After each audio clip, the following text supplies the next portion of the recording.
Smackdown review for the August 9th episode of Smackdown. I'm Will, that's Brandon. We are the Cousins of Destruction Wrestling Podcast. As always, let's cheers and talk about some wrestling. Well, first Smackdown after SummerSlam. Mm-hmm. I'll be honest, I didn't have really any expectations. Just kind of see what happens, I guess. Wanted to see our new champions. That's kind of what we saw. And yeah, it's a good show. Let's get right into it. Cody Rhodes would start off. He'd start the show, and Tulsa was loving him. We were in Tulsa, Oklahoma. They were giving him the loud woes. He got the full entrance. Things were looking good. But he gets in the ring, and he goes, you know what? What's next for this title on my shoulder? Basically, I've gotten rid of the bloodline for a second time. So what is next for this belt? Who should I defend it against at Bash at Berlin? I think I have a choice. I think I have an announcement to make. Boom. Solo Sikoa's entrance music hits. He's not done. Him and Tonga Loa and Tama Tonga, they walk out. He's all mad. He's like, I had you beat until Roman got involved. So if anybody should deserve a title match, I should be up next. I should get to go again. And when Cody says basically hell no to that idea, because he's like, it was bloodline rules anyways, and you still squandered it. You're never getting a title shot again. Him, Solo, and Tama and Tonga, they approach the ring. They're going to attack Cody, but no. Good old friend KO is there, Kevin Owens with a chair, and he walks in the ring from behind, hands Cody a chair, and so that's the great equalizer. Solo and them back away and kind of just leave. That's basically what happens. And as Kevin's leaving the ring, as everybody thinks that the segment's over, Cody's like, wait, Kevin. I want to talk to you. And what he says is, I want to fight somebody at Bash at Berlin for this title, and KO, I think you are the one for the job. And KO goes, respectfully, no, I'm not. I don't deserve it. Crowd's chanting, you deserve it. But he's like, look at my win-loss record over the last year. I kind of haven't done anything. I don't deserve it, so I'm going to have to deny it. And Cody Rhodes is like, listen to the crowd. Listen to me. You've helped me for the past 2 years during this whole debacle. You deserve it. And matter of fact, I'm going to go to Nick Aldis' office right now and make it official. And that's where the segment ends. For this, I have nothing wrong to say about it. I'm going to go ahead and give it a pop. Yeah, I'm going to pop this as well. It's kind of the same thing that you just said. Nothing really wrong with it. Yeah. I mean, we were kind of wondering who's the next heel to fight Cody. Yeah. And we're like, well, there's no real credible heels on the SmackDown side. Yeah, right. And obviously Randy's going after Gunther. So, yeah, I mean, nice little friendly bout.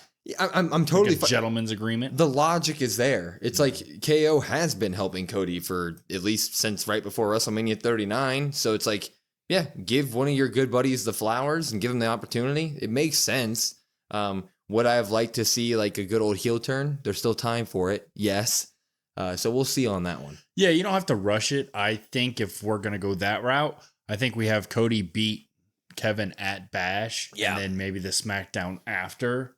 Maybe Kevin turns. Maybe the handshake after. And then, yeah, something like that. Either after a handshake, celebration, something like that. Or SmackDown after. And then you get another match. Right. Maybe at Bad Blood. I guess would be what it would be. At the end of the day, I know these two are going to put on a phenomenal match. That could easily be match of the night. So nothing wrong to say about it, you know? Mm-hmm.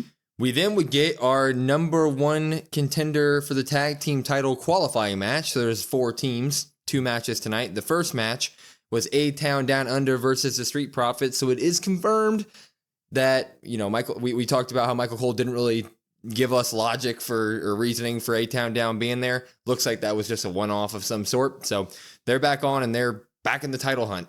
And but there was a Street Profits interview before the match, and they kind of just said we want the smoke. That was kind of their thing. And this match was everything that you would think it'd be. Yep. Basically. Yeah. Angelo and D'Angelo Hawkins and in theory, they started the match. Waller would go for forward on the outside of the ring. So like they wouldn't wait for the tag. Waller was like, screw it. I'm just going to do the WWE 2K method and go and beat up the guy on the outside. And that was real nice. Theory and Waller would end up on the outside of the ring, kind of shit talking B-Fab. And when they did that, that gave opportunity for the man, Montez Ford, to come over with a suicide flip that he landed on his 2 feet because he is good at what he does. He's great, per usual. Number one fan here. There was eventually a hot tag to Montez, and I literally wrote down, dude is incredible. He ended up destroying them both. He ended up destroying both guys. He did a standing moonsault, but it was halted when there was a double elbow from Theory and Waller, which was nice. The match had a bunch of these tag teams have now been established for a long time, so they were doing their tag team moves together. Good stuff. Yeah. There was a Tez super kick to Waller that into a clothesline over the barricade. So like they're on the outside of the ring, and Montez would super kick Waller, and he would fall backward into like a running shoulder tackle from Angelo, and he'd go over the barricade. Then we would go inside the ring. They'd do a super blockbuster to Austin Theory, and Street Profits would get the win here. This was everything that you would want from these two tag teams being in a match. Street Profits are in title contention. I gotta pop it. Yeah, it's gonna be a pop. I mean, we always talk about we need more Street Profits. We need more Street Profits. A way to showcase them again. Theory and Waller obviously look like they're on the outs as a tag team. Yeah. So you have the right tag team win here. You get to see an athletic freak in Montez Ford. Everybody loves that. Good way to start off the show. As for the qualifying matches, which we'll get into later, it almost felt like the two matches this week were just like filler time. I get it because of the gauntlet match that they had. Yep. So it makes sense. But it's like, well, these had two clear winners before the bell rang. But, at least the right people won here. I will say, when you were just talking about the qualifying matches and you mentioned the gauntlet match, I'm sitting here thinking, man, we really don't have any stories going on in the tag team division. It's like tournament after tournament to decide who wins or who gets the shot, which I'm always down for a good old-fashioned tournament, don't get me wrong, especially in wrestling. But at some point, I'm going to need some actual tag team long-term storytelling, and that's just not going to happen with the belts being on Bloodline. So hopefully whoever wins this tournament just somehow takes the belts off and runs with it. Yeah, I think that's, at least I would hope that's what they do. I guess we'll see. It's kind of, I don't know. The SmackDown storylines for me at least seem like the Cody one's starting, the Roman one's obviously starting. The tag team one seems to have kind of lost its way. And then the women's tag team one is, I guess, coming back, but also has I don't know. It's harder for me to get into some of the stories on SmackDown than it is on Raw. I agree. We would then get Cody talking to Nick Aldis in the back, and he's discussing a match, and Kevin Owens shows up, and he's like, dude, no. Before we do, I don't deserve this. I don't deserve this. I don't care what the crowd says. I don't care what Cody says. I don't deserve this. And Nick Aldis is like, well, I know that you feel that way, but it doesn't really matter because Roman's here tonight, and I was kind of going to talk to him about getting his rematch clause. And KO is like, what are you talking about? Roman hasn't been here for months. He even says the rematch clause hasn't been a thing for years, or else I would have gotten my rematch clause way back in the day when I lost my title, the Universal title. And he was like, he was just pissed that Roman was going to get an opportunity. And Nick Aldis saw the emotion from Kevin Owens mixed with Cody's. Cody wanted him to have the match, and the crowd wanted him to have the match. And Nick Aldis was like, I've seen enough. You know what? I don't care if you think you don't deserve it. At Bash at Berlin, we are going to get KevinOwens and Cody Rhodes for the United States, or the, whatever you call it, United States title. Undisputed WWE title. Sorry. But I would no need to pop or drop this, but it was good stuff. I'm like, yeah. It kind of just teases the Kevin Owens still not liking Roman. I guess I kind of like that through line, but it's also like, I don't know. Roman's a different character, so maybe we get some elements of maybe people that hated him before. Maybe they don't anymore, but we'll see. He has to redeem himself, though. It needs to be earned. We would get another backstage segment. Tiffy is back there, and she's setting up all the stuff for next week's Nia celebration for her winning the title.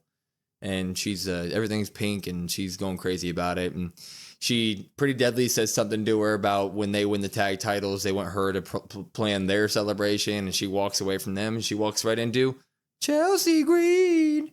And Chelsea's like, you don't even know Nia. She doesn't even like pink. You're just setting all this up because you're going to cash in on her during the celebration. And Tiffy was basically just like, no, how dare you even think that? And I mean, that was pretty much it. Dude, they think that she's going to set up a ploy to cash in. And her and Chelsea and Piper, I guess, both think that. It's nice to see the woman that won the briefcase versus the woman that was, I guess, technically second, if you look at it, and second probably in fan favorites or some first, depending on who you ask. I guess it kind of begs the question: do they turn that into a fight over the briefcase? They should.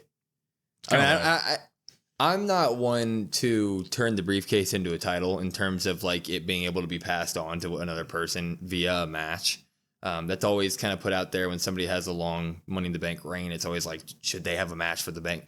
No, that's theirs. They earned it in the match. Hopefully that doesn't happen. But give me a good old fashioned just Tiffy versus Chelsea rivalry that lasts a month or two. Give us to take away the take our minds off the cash in and just give us a good Tiffy rivalry away from it, and then maybe we can forget about it, and then when that moment comes, it'll be a big oh yeah moment. Yeah, I hope they do a feud between those two. It seems that way, at least. As for the briefcase, I kind of agree that I hope they don't do it. Yeah, I could see them doing it, but I'm okay with it as long as Tiffy obviously retains. Yes. If it does, then it's no harm, no foul. Yeah. You got them both on screen for a little bit, got them on TV, and it is what it is. I agree. We would then get our next match, though. What's her name? Blair Davenport screwed Jade and Bianca out of the tag team titles last week. So we're getting singles action between Jade and Alba Fire. Yes. But Jade obviously had Bianca at her side. Alba Fire had Isla Dawn on her side. So there's no Blair Davenport yet, which kind of, you knew what was going to come. But this ended up being a very quick match. Jade basically, it was a semi-squash almost. Alba got a little bit of offense in, but Jade immediately picked her up by one arm, was doing the whole power bombs and high kicks and heavy right arms. Isla Dawn's whole offense she would do I forget the name of it. It was AJ Lee's submission maneuver. I forget what it was called. I think AJ called it Widows. Yeah, I was gonna say something with a spider. But Victoria, I think, used to do it too. Yeah, Victoria did it, but she would do the submission maneuver, but Jay would basically immediately just throw her away, suplex her away. She would hit the Jaded on Alba Fire. She would get the win, but immediately afterward, Blair Davenport's in the ring, attacking. Bianca tries to get in to help, but the numbers game is the numbers game. And who's the third person for Jade and Bianca? Naomi. And Naomi runs out. And Jade, Naomi, and Bianca, they all hit, not their finishers, but they all hit big kicks and one big power bomb or something like that. And they end up owning the ring. The rest of them roll out. If I had to pop or drop this, I guess I'm going to pop it because it's a Jade singles match. She looks strong here, moves that story along. There wasn't really anything that I disliked. We're getting a Blair, Naomi payoff match next week, so it's whatever. Yeah, Jade's first singles match in WWE. So you knew it was going to be short. You knew it was going to be a semi-squash. She looked good. Yeah. Did its job, so I'm going to pop that. But people need to understand, though, this was literally a 60-second match. Maybe a little bit long. Maybe 90 seconds. That's how quick it was. And if it wasn't a sub under 2-minute match, it felt like it. Yeah. The Blair Davenport Naomi stuff, Naomi needs something better, in my opinion. And having them kind of combined with the women's tag belts, but kind of, and then the Raw tag, the women's tag division is just weird. It is weird. There's so much of it. There's so much more than it used to be now, but you just can't keep track of it because it feels like the stuff on Raw is much more meaningful. Mm-hmm. Yet the belts are on SmackDown. So it's how do they get there? So I agree. It's a weird situation. Yeah. It's almost like they've done enough to make enough teams and factions, which we wanted when they originally made the belts, but they've almost made it to where they've spread themselves too thin. They've made too many. They've done too much with the factions. Yeah. And then the women's singles scene is, we've talked about, it's disappeared. Yeah, it has. It just kind of is okay, well, either we need to break up some of these tag teams or maybe cut down on the number of teams, make those belts important, and go back to some singles action as well. Yep, I agree. We would then get our USA champion coming out to the ring, LA Knight. Yeah. And he apparently got new theme music, but nobody in the world knows where it was different. It sounded the exact same to me. I listened to it again online. It sounds the exact same to me. So I don't know about that. But he came out to a bunch of "You Deserve It" chants from the crowd. And he basically got on the mic and he said, "Call me what you want, but you will call me champ." Yeah. And that's when, or he kept doing this thing where he said, "And what am I going to do next? I'm going to do what I always do. I hit it, I quit it, and then I move on. I hit it, I quit it, and I move on." I was like, when have you ever said that, brother? It's going to be on a t-shirt, I guess. It is, 100%. But when he's talking about how much he hits it and quits it, Santos Escobar comes out because he has a number one contender match with Andrade tonight. Winner would face LA Knight, assumedly at Bash of Berlin or something. But he goes, "Congratulations. Honestly, congratulations. Not every day does a guy like you win gold, but I don't buy it, and I'm just gonna win anyways." And then he says, he goes, "I will win it. Escobar, see." Good stuff there. It's probably my second favorite moment of the night. I mean, dude, he hit the Escobar C. I was like, I gotta pop that. That's awesome. That's creative. I don't know why nobody else has really ever thought of that. That's fantastic. Logan Paul, I think, did it, but yeah. Yeah, he's not on TV. Who cares? Who cares? Yeah. LA Knight would then go. He would rebuttal. He'd say, "You deserve. You know what you deserve? You deserve to get the break speed off you, but you're gonna have to earn that. You're gonna have to qualify. And even if you do qualify, you know why you won't win? Because I'm not gonna let you win." Yeah. And that would start the Santos Escobar versus Andrade match for the number one contender for the U.S. title. And this match slapped by every metric, man. Yeah. Yeah. Yeah. Yeah. Pretty much. I mean, yeah. You knew these two were gonna do some amazing stuff. They're both really good in the ring. Yeah. Usually we talk about those guys separately, like, oh, Escobar looked great in this match, Andrade, because they obviously haven't wrestled. You put those two guys, they put on a show as we thought they kind of would. Yeah, of course. And the match seemed like it was going to be quick at the beginning because Andrade would get the upper hand right away, but then all of Legado del Fantasma, whatever you say, they got involved early trying to screw Andrade out of it. But then Baron Corbin and Apollo Crews, they run out. They're just like, "Nope, we're getting rid of these guys for you." Goes back to the tag team gauntlet match. Yeah, they left. What's the girl's name in Legado? Elektra Lopez. They left her, so she was still out there because Baron Corbin and Apollo Crews aren't allowed to beat her up. Yes, and they don't have a woman on their side. So yeah, they don't have a woman. So it turned into a one-on-one match with Lopez on the outside for Santos. But Santos would capitalize off this moment. Even though his guys got kicked out, he'd throw Andrade off the ring post on the outside and kind of get a bunch of offense off. But Andrade would eventually get a powerbomb off the top rope, and then he would do a top rope moonsault, or not top rope, second turnbuckle moonsault on the outside of the ring, or to the outside of the ring to Santos. Just really good stuff. He would hit a Three Amigos because he took after the one and only Dirty Dominic Mysterio. Did the three? They're gonna tear you up for that one. Oh, they better not. How dare you? That's the GOAT right there. Dirty Dom. But Santos would get the upper hand again, and he would hit a massive top rope Poison Rana, which looked like it was going to end the match. It looked nasty, and it came at this match got 15 minutes. Yeah. Like it was. You gotta get him out of time. It got a 1-2 ooh. And then Andrade would get the upper hand, and he would do the top rope moonsault, but where Santos rolls out and he lands on his feet and then hits a standing moonsault right afterward. That's so cool. 1-2 ooh from that. The crowd was into this. Tulsa was a great crowd, by the way. But then the shenanigans would happen, right? So Carmelo Hayes would pop up out of nowhere on the apron, and Andrade would be like, "I don't like that guy." He'd go up and punch him. But when he punched him, Elektra Lopez then gets on the top row on the apron, and she's like, "What is going on here?" And she distracts the ref. Andrade would turn, and Santos was laying on the ground on the other ring post, and he would go for some sort of running move again. Probably those knee things again. Yeah, probably the knee. And Carmelo Hayes would move him out of the way right in time. Andrade would hit the ring post or hit the turnbuckles and kind of stagger away. Santos would hit a roll up. 1, 2, 3. Santos Escobar wins the match. He will be going on to face LA Knight for the USA title.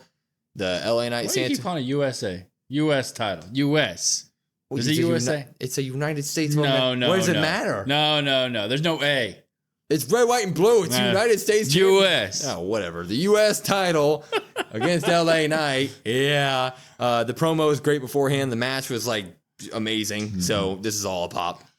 Yeah, I'm gonna pop it. Admittedly, got a good little spot from Escobar. C. And he said that when he left the ring. Yeah. And he just he keeps doing it. So you know what? I'm making shirts for her. Put it on his shirt. I need a shirt. Yeah. I'd buy it. Why not? As for the match was great. Even if the ending was pretty predictable. I mean, we knew Santos was probably this man's choking over here. We all knew that Escobar and LA have unfinished business from the triple threat kind of weird US title feud with Logan Paul.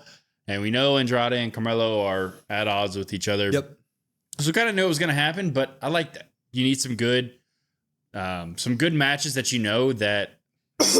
Good Lord. My throat, you need some good matches that you know even who's going to hold that belt still through. You still need those matches.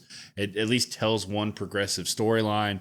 And Santos is a heel. Like, he might not be great on the mic, but at least I feel like he's getting a little bit better bit by bit. I'm a little disappointed that I thought when Carmelo Hayes was going to get involved, I thought it was going to turn into a triple threat and give Carmelo Hayes an opportunity to get the U.S. title match, because that boy can go, and him and LA Knight have already done their rounds, but I just feel like he kind of deserved to be in the opportunity for a title match. But I'm not mad at all by any of it. It's just what I thought was going to happen.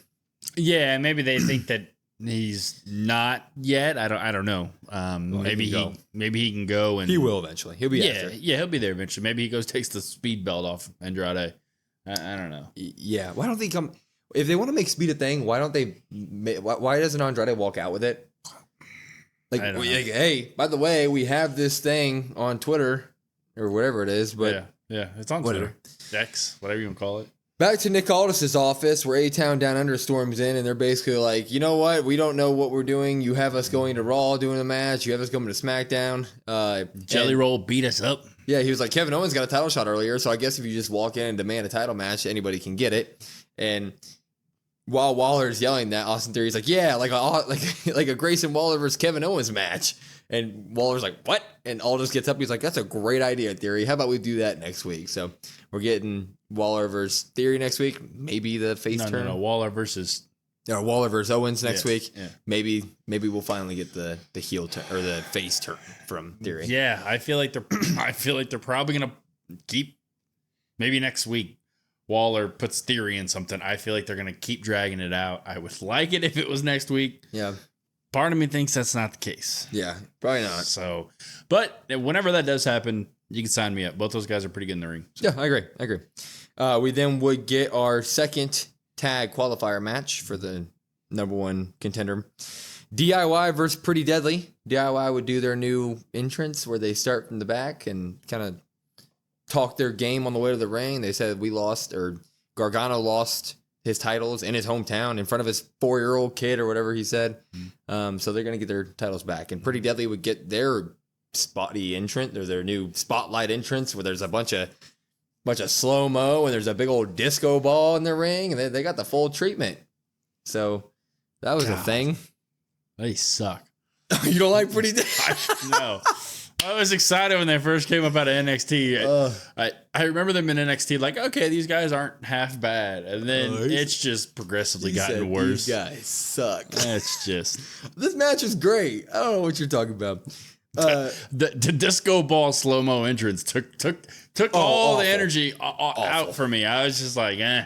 I was like, you guys aren't the Nitro Boys, what I used to call them. What was they? M&N? M&N. M&M. Yeah. Anyway, this match would start out hot. All of them would get in the ring immediately. Rules were out seconds into it. Yeah, Little Nate, do better. Yeah, it was Little Nate. Mm-hmm. Gargano would send one guy over the top rope. I don't know their names. Sorry. They're just Pretty Deadly to me. But he'd send one over the rope. And then Ciampa would do, what's it called? Where they had their feet underneath where he falls. Slingshot? Yeah, he'd slingshot the other one over the top rope into him. Yeah, I think he slingshot Elton Prince into Kit Wilson. Fair. Yeah, Kit Wilson's the brunette one, and Elton Prince is the blonde-haired one. It's hard to tell when they're both in slow-mo. But then Gargano and Ciampa would try to do a suicide dive, but Pretty Deadly would both uppercut them. Mm-hmm. But then they would make the mistake of taunting, so they'd sit on the... accidentally hit the right arrow on the controller. Yeah, they hit the right arrow on the controller. They were taunting on the apron, and they would then get baseball slide kicked and then suicide dive. So Gargano and Ciampa got their moment. DIY dominated most of this match, with Ciampa kind of throwing... He had this spot where he was throwing like 1,000 clotheslines. Like he just was like 1,000 clotheslines over and over and over. The length of the Jade match, I think that's how long he was throwing those clotheslines. He was. For. He got them in each corner and was just running back and forth, clotheslining them in the corner. And him and Gargano would do a double team powerbomb after that. Pretty Deadly would get some offense in, highlighted by a top rope bulldog. Yeah, where they were both on there, and bulldog. It was a pin that probably would have gotten him, but Gargano broke it up. We then would get a spear from Gargano, the one where he's on the apron, he launches through the ropes, it looks smooth every single time.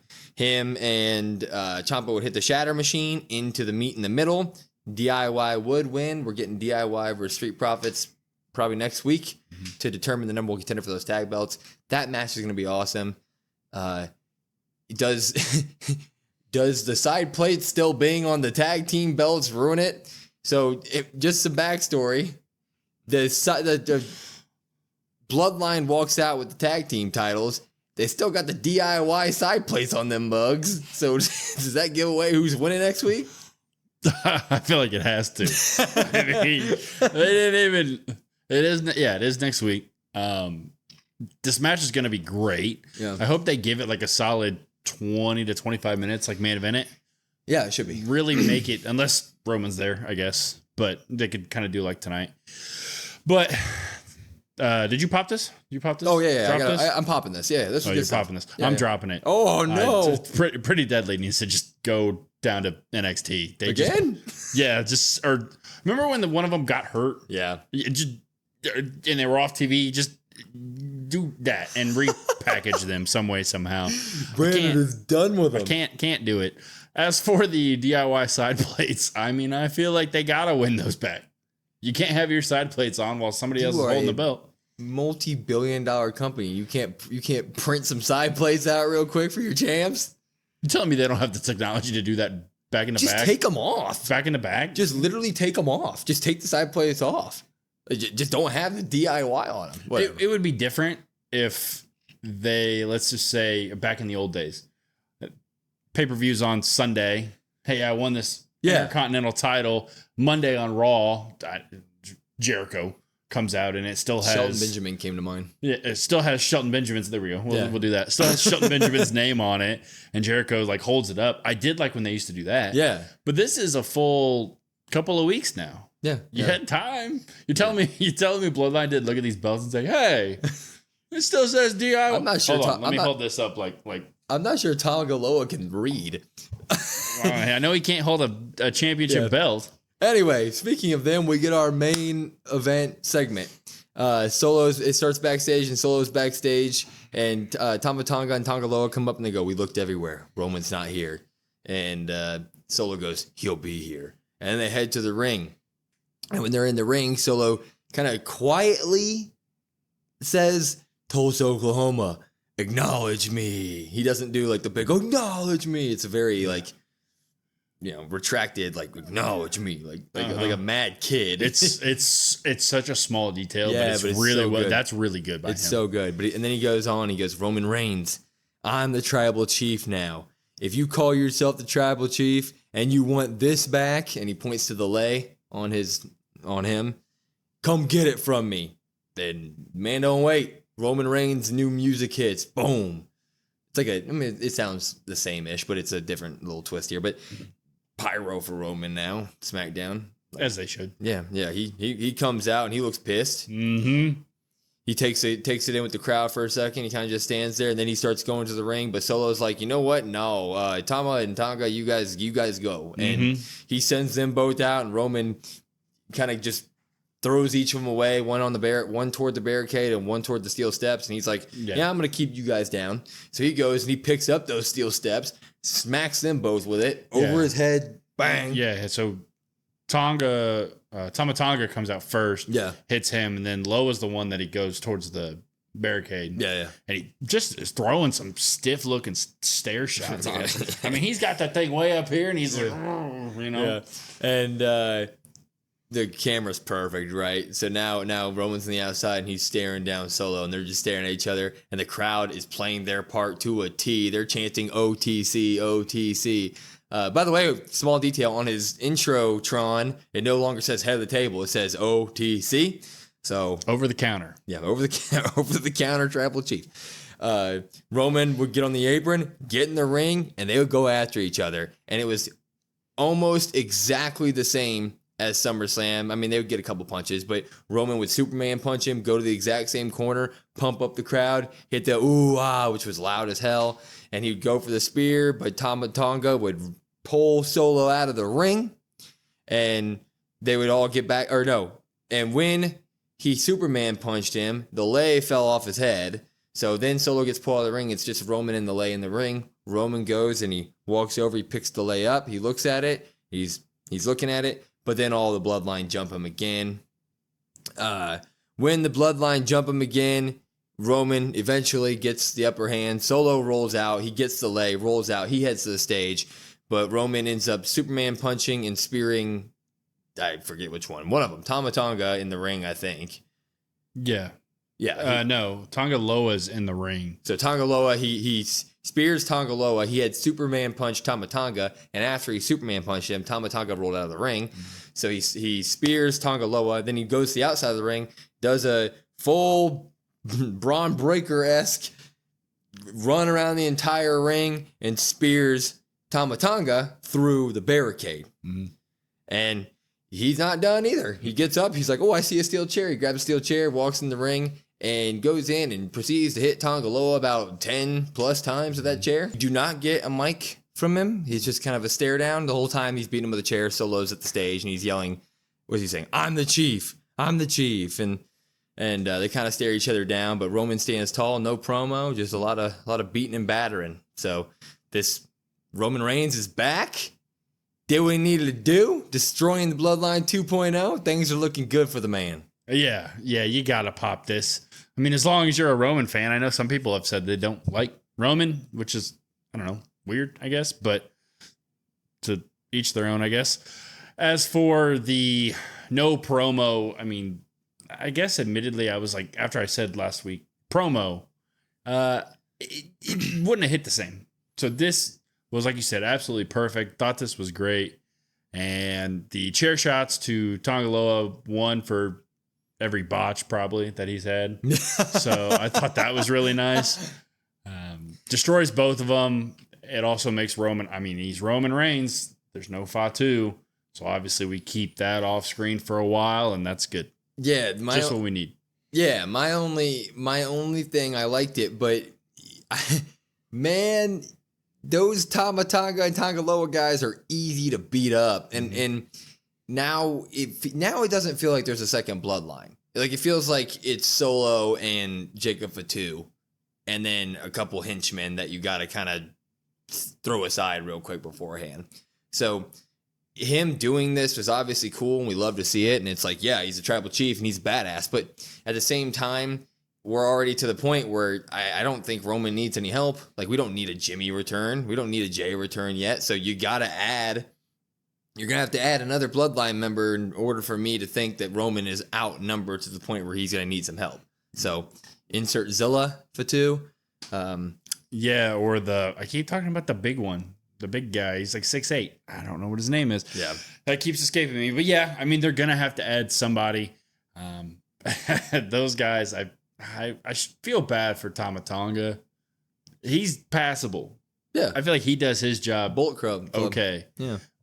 Tonga Loa is just god awful. I mean, he's a pretty deadly of the bloodline members. Yeah, exactly. Him and Pretty Deadly can go get repackaged. That's something. I mean, good Lord. But yeah, he comes back, and I guess Bloodline 2.0 is pretty weak now with no Fatu, which I guess we've kind of had that sentiment before. You think about that pre-Fatu, it kind of felt like that. Yeah, I agree. I just thought that they would. I don't know. I just thought that we'd see a little bit more pushback from Bloodline because tonight it truly felt like it's Fatu versus the world, and the rest of them are just nothing. Yeah, like tonight I wouldn't have ever believed this team was able to beat Cody and Kevin and Randy, but they did.